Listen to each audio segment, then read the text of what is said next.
J'ai tendance à penser que ce qui nous protège de la manipulation, c'est l'expérience personnelle. Et quand on n'a pas celle-ci sur un sujet, l'expérience que quelqu'un d'autre nous aura transmise.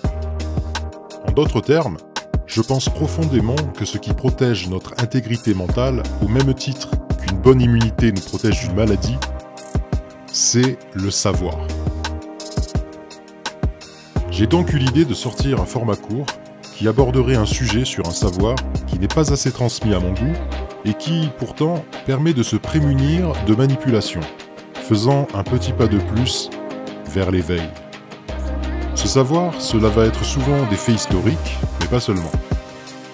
Voici donc cette nouvelle série intitulée « En PLS ». L'éveil nourri par le savoir. Souvent, qu'est-ce qui fait qu'on pense que des autorités ne peuvent pas faire du mal volontairement à leur propre peuple? Peut-être le fait que ce serait trop émotionnellement difficile à reconnaître, car cela sous-entendrait qu'il faille tout le temps se méfier de ces derniers à chaque décision qu'ils prennent. Mieux vaut croire que notre berger garde bien son troupeau et que nous, obéissants moutons, mourrons de vieillesse dans un paisible sommeil.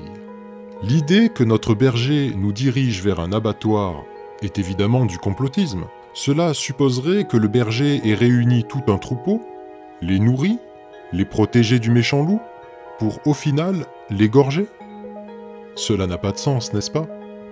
À moins que nous ayons des moutons qui, pour une raison ou une autre, seraient revenus vivants d'une tentative d'égorgement, et qui nous apporteraient des preuves de cette conspiration.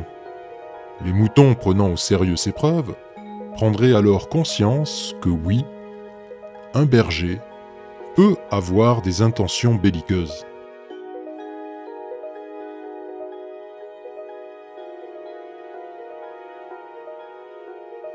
En février 1948, le Parti communiste tchécoslovaque prend le contrôle de la Tchécoslovaquie avec le soutien de l'Union soviétique.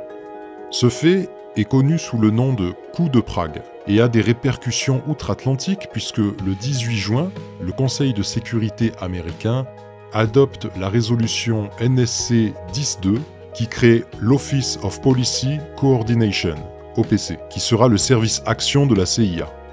Ce que souhaite cette dernière, c'est se préparer à riposter efficacement en cas d'invasion. L'idée est d'implanter dans les pays alliés, donc les pays de l'OTAN, des réseaux de résistance armés et organisés, prêts à agir. L'OPC va alors notamment établir en Europe de l'Ouest un réseau appelé Stay Behind.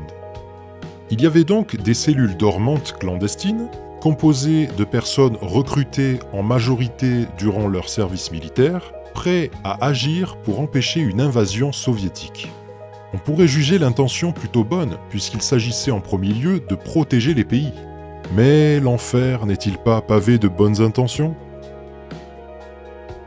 En Italie, le réseau Stay Behind avait comme nom de code Gladio, le glaive. Ici aussi, on se prépare clandestinement à une invasion communiste. Mais l'invasion n'arrivant pas, Gladio se met alors à se mêler de la politique du pays, à sa façon. Le 31 mai 1972, non loin du village de Peteano, un appel anonyme alerte la police. Des policiers se rendent sur place. Inspectant une Fiat 500 abandonnée, un des carabiniers ouvre le coffre.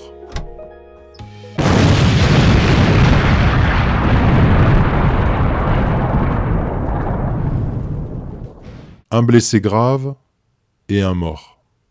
2 jours plus tard, un nouvel appel anonyme revendique l'attentat au nom des Brigades Rouges. Les Brigades Rouges sont une organisation italienne reconnue comme terroriste d'extrême gauche.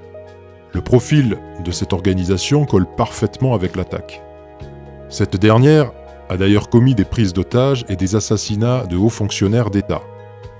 Jusqu'en 1984, il est admis par la population que cet acte terroriste vient de cette organisation d'extrême gauche. Cette année-là, un jeune juge nommé Félix Casson décide de réouvrir le dossier, remarquant des falsifications et des irrégularités. Il découvre plusieurs choses. Aucune enquête de police n'a été faite sur les lieux. Le rapport concluant que les explosifs étaient ceux utilisés traditionnellement par les brigades rouges est un faux. L'expert en explosifs de la police italienne Marco Morin a délibérément donné de fausses conclusions. Ce dernier était membre d'une organisation nommée Ordre Nouveau, à l'opposé de l'échiquier politique puisque d'extrême droite. Les explosifs qui avaient été utilisés étaient du C4, les plus puissants à l'époque, et ceux utilisés par l'OTAN. Cela fait beaucoup trop de dysfonctionnements pour que Félix Casson s'arrête là. Presque 3 mois avant l'attentat de Peteano, le 24 février 1972, près de Trieste, un groupe de policiers tombe sur une cache souterraine renfermant des armes, des munitions et quantité d'explosifs C4 identiques à ceux qui seront utilisés plus tard dans la Fiat 500 à Peteano. Bien des années plus tard, l'enquête du juge Casson permettra d'établir qu'il s'agissait de l'une des nombreuses caches d'armes aménagées par le réseau Stay Behind sous les ordres de l'OTAN, le réseau Gladio. L'enquête se poursuivant, l'homme qui a posé la bombe est identifié, Vincenzo Vinciguerra, membre d'Ordre Nouveau. Tout le monde a cru tout ce temps que l'extrême gauche était impliquée dans cet attentat. La réalité est qu'il s'agissait de l'extrême droite. Après son arrestation, Vinciguerra avoua avoir bénéficié de la protection de tout un réseau en Italie et à l'étranger qui ont couvert sa fuite après l'attentat. Le juge découvrit que ce drame de Peteano s'inscrivait dans un processus débuté en 1969 avec 4 bombes explosant dans des lieux publics peu avant Noël à Rome et à Milan, faisant 16 morts et 80 blessés. Les indices avaient été rapidement effacés et une vague d'arrestations s'en était suivie. Arrestations ne comprenant pas les coupables de l'attentat, vous vous en doutez.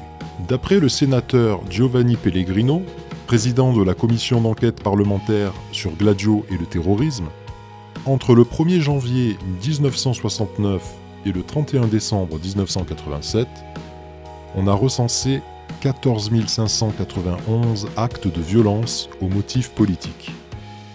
L'apogée de violence se produisit le 2 août 1980, jour de la fête nationale italienne, quand une explosion massive dévasta un hall d'attente de la gare de Bologne. Ce fut l'une des plus importantes attaques terroristes que l'Europe ait eu à subir au cours du XXe siècle, avec 85 morts et 200 blessés et mutilés.